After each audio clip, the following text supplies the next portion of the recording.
Hello, I am hanging out at Guitar Center, and found this kind of cool little guitar, some kind of Martin.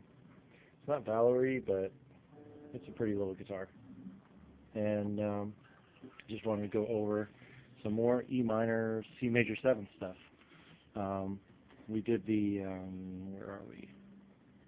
We did this E minor, C major 7th like this. There's another way you can do that, same chords, and that's just simply lifting up your first finger. Here we got our second finger here. Just lift up your first finger and put your second finger down, same chord, C major 7. So right there to there. And then what is easy to do after that is just putting your first finger over here. So first get this, then get this.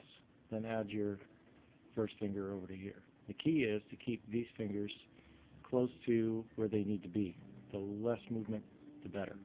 So there's your E minor, there's your C major 7. Now, here's another way to do it. We're going to use our first and second fingers here, like before, and we're going to put our third finger over here on the B string, 3rd fret. So 1, 2, 3, and then these two fingers here. Now that makes this an E minor 7th. We added a note, so we have to change the name of the chord. And then we go from the E minor to the C major 7th over here, only it's not a C major 7th anymore because we're keeping this finger here for both chords. When this finger's over here, that's a D note, and in the C chord, the D is the second, or if you're counting up the scale, 1, 2, 3, 4, 5, 6, 7, 8, 8 is the C again, and then this would be the 9. So we call this a C9. So you have these two chords, the C major 7th, and then you add this finger on the B string, 3rd fret, that's a C9. So, and then you keep this finger here for both the E minor 7 and the C9. E minor 7, C9. Now to add a little color on top, you can either play the E string open, or you can add your pinky on the E string right next to your 3rd finger, and then go back and forth with these two chords. This doesn't change the name of the chord because we already have a G, the open G, and this note right here is a G also. So that's already in the chord. We don't have to change the name of the chord by adding the pinky.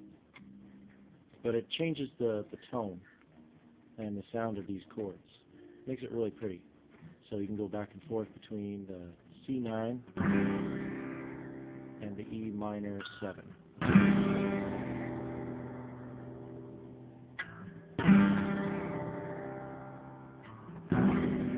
And again, you don't necessarily want to be practicing a right-hand pattern until you get these transitions really down. So you don't have to look at it, you can just feel your fingers where they're supposed to be. You want to be able to concentrate on one hand or the other. Right now, we're just concentrating on the left hand, and just do one strum, make sure you got the chord nice and pretty sounding.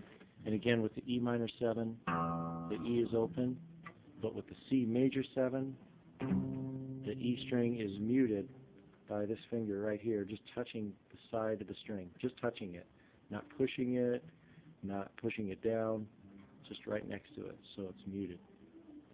So E minor 7, C9, or E minor 7, C9.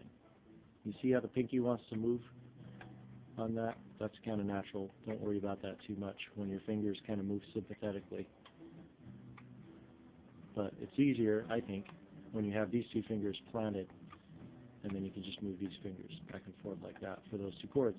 Okay, that's all for now.